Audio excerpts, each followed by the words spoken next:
राजा होता आणि त्याला छंद काय असायचा, सगळे काही माणसं बोलवायचे आणि गप्पा छप्पा मारत बसायच्या.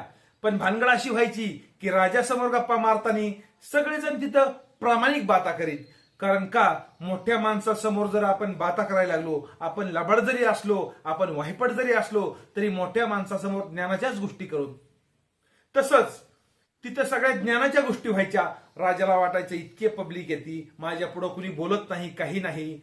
पण तितक्या पब्लिक मध्ये राजाने एक वेळेस विचारलं की आता एखादा नेमका असा माणूस आहे का आपल्या गावात की तो वाही बोलला पाहिजे आणि आपली करमणूक झाली पाहिजे, सगळं पब्लिक हसली पाहिजे, असा कुणी एखादा वाही माणूस आहे का?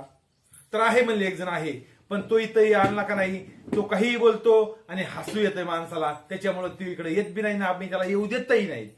राजा म्हणाला तसा एखादा माणूस असल्याशिवाय बाताला रंग येत नाही, त्या बोलून घेत जा त्या माणसाला. मग तो माणूस बोलून घेतला, गप्पा छप्पा मारायला चालू केलं त्यानं. त्याला एक बोललं की ते दुसरंच बोलायचा, दुसरं बोललं की तिसरंच बोलायचा, तिसरं बोललं की चौथंच बोलायचा. सगळे लोक हसायचे, राजाला पण त्याच्या गप्पा खूप आवडायच्या. मग राजानं काय केलं, एक टोपी आणली आणि त्या टोपीवर नाव टाकलं वाहिपट माणूस आणि टोपी त्याच्या डोक्याला घातली, कारण त्याची वेगळीच ओळख करून दिली राजानं. मग तो वाहिपट माणूस रोज यायचा, गप्पा मारायचा, काही बोलायचा, सगळ्या पब्लिकला हसवायचा.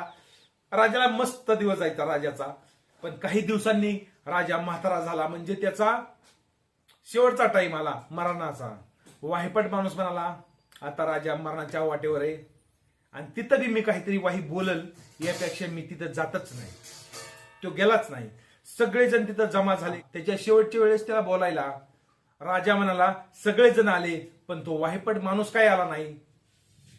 त्याला बोलून घ्या म्हणले. शेवटला पण मला त्याची बाता लय ऐका वाटतात. मग तो वाहिपट माणूस बोलून आणला. मग राजा त्याला म्हणाला अरे वाहिपटा, सगळे जण मला वाटायला आलेत आणि तू आला नाहीस. तो म्हणला राजश्री, जायच्या टायमाला उगं काही वाईट शब्द तोंडावाटा निघतील म्हणून मी आलो नाही. बरं तू काही चांगले शब्द सांग. बरं मला मी आज चांगले शब्द सांगतो तुम्हाला. तो वाहिपट माणूस म्हणला बरं राजश्री, तुम्ही आता वर चाललात. राजा म्हणतो हो. आता वर तुम्ही किती दिवस राहणार? तो म्हणला किती दिवस म्हणजे? नाही पण सांगा की काही 4 महिने, 2 महिने, वर्षे, 6 महिने असं काही सांगा की. अरे मी आता कायमस्वरूपीवर राहणार आहे. कायमस्वरूपीवर राहणार आहे आणि तुमच्या घरी ते एवढं राजवाडा, नोकर चाकर, जमीन जुमला, बंगला गाड्या, आणि तुम्ही आता कायमस्वरूपी एवढं सोडून जाणार? हो म्हणला. मग आता वरी राहण्याची काही व्यवस्था केली का? इथं सगळं काही आहे तुम्हाला? राजा म्हणतो नाही. वर राहायला कशी सुविधा करता येणार? तो म्हणला अहो वरी राहायला पण सुविधा करता येते. कशी? आपण जेवढं लोकांना दान करू ना तेवढं माणसासोबत येतंय. तुम्ही काही दान केलंय का? राजा म्हणला नाही. उद्या करील उद्या करील असं म्हणत म्हणत माझ्याच्यानं दान करणं झालं नाही आणि आता माझा शेवटची घटका आली. आता काय दान करणं होते माझ्याच्यानं. मग तो वाहिपट माणूस म्हणाला राजश्री, ही टोपी तुम्हाला घाला. खरे तुम्ही वाहिपट आहे. जिथं तुम्हाला थोड्या दिवस राहायचं होतं तिथं नोकर चाकर, बंगला गाड्या, जमीन जुमला सगळं काही तुम्ही बांधलं. पण जिथं तुम्हाला कायमस्वरूपी राहायचंय ना तिथं तुम्ही कंगाल होऊनच चाललात. मग खरे वाहिपट तर तुम्ही. त्याच्यासाठी जर जास्त माणसाजवळ असेल तर कधी कुठल्या गरीबाला दान करा, गरजूंना दान करा. कारण काहींना ठेवाय जागा नाही आणि काहींना खायला नाही. आपण जेवढं इथं कमीतो ना ते इथंच राहतं आणि जे आपण दान धर्म करतो ना ते संग जातं. तर मित्रांनो, कशी वाटली आजची कहाणी? भेटूया ठीक संध्याकाळी 7 वाजता. तोपर्यंत नमस्कार. तर मित्रांनो, आता कारखाना सुरू होईपर्यंत असेच व्हिडिओ टाकायला लागणार, गोष्टी बिष्टी.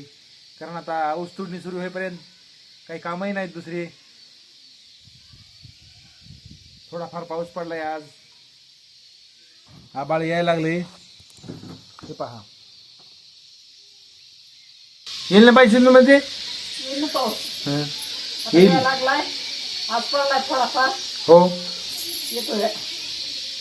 येईल वाटतंय. पडाव चौकड पडाव.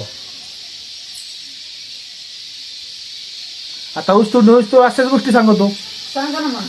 ऊस तोडणी सुरू होईपर्यंत दुसरं काय दाखवत रोज आपलं बटाट्याचं घालून तरी कव्हर करावं.